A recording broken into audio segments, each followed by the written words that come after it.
Hi guys.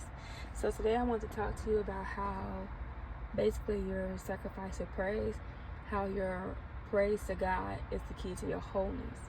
So if you guys remember the book of Luke, chapter 17, verses 11 through 19, you have the story of the 10 lepers and how the one came back to give praise and thank the Lord that not only was that man healed, but he was also made whole because he sacrificed praise, because he worshiped and gave praise to God for healing him. So real quick, let's go ahead and read Luke 17 verses 11 through 19. I'm reading out the Amplified version, but I'll also read out the King James version. It says, while Jesus was on the way to Jerusalem, he was passing along the border between Samaria and Galilee. As he entered a village, he was met by 10 lepers who stood at a distance.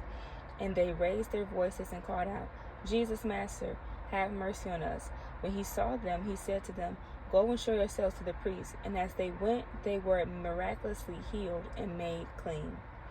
One of them, when he saw that he was healed, turned back, glorifying and praising and honoring God with a loud voice.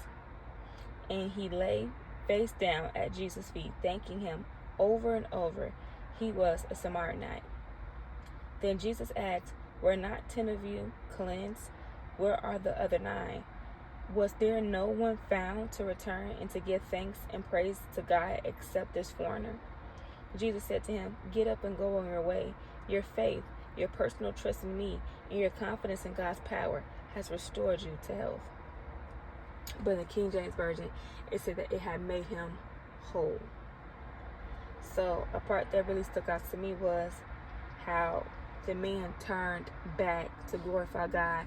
And a lot of times we ask God for things and we beg for things, but then when we get them, we don't turn around. And I believe properly thank the Lord that we should, how we should, properly give him the praise, properly give him the sacrifice of praise, properly, worship him the way that we should after he blesses us with what we ask for. They asked the Lord to cleanse them. They asked the Lord to make them whole.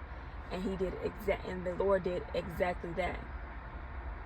So I just want to let you know that your sacrifice of praise, according to Hebrews chapter 13, verses 15 and 16, and also as it's shown in Luke 17, verses 11 through 19, shows your sacrifice of praise after you ask the Lord for something and he blesses you with it, or just in general, you worshiping him, you praising him, is the key to your wholeness, is the key to you being healed. I personally believe that. I personally believe that when we worship and praise God in seasons or in times where it just seems like so hard, or even if it's going so easy, just acknowledging him and thanking him, for who he is and all that he has done, that he will do, all that he has prevented, all that he said no to, and all that he said yes to. That brings a healing to our souls. I believe that brings a healing to our spirits. That brings a healing to us that we can't get from doctors, that we can't get from medication, that we can't get from other people. So today, let our sacrifice of praise, according to Hebrews chapter 13, and let us worship and sacrifice our praise to God so we can be made whole, so we can be healed. All right, I love you guys. Bye.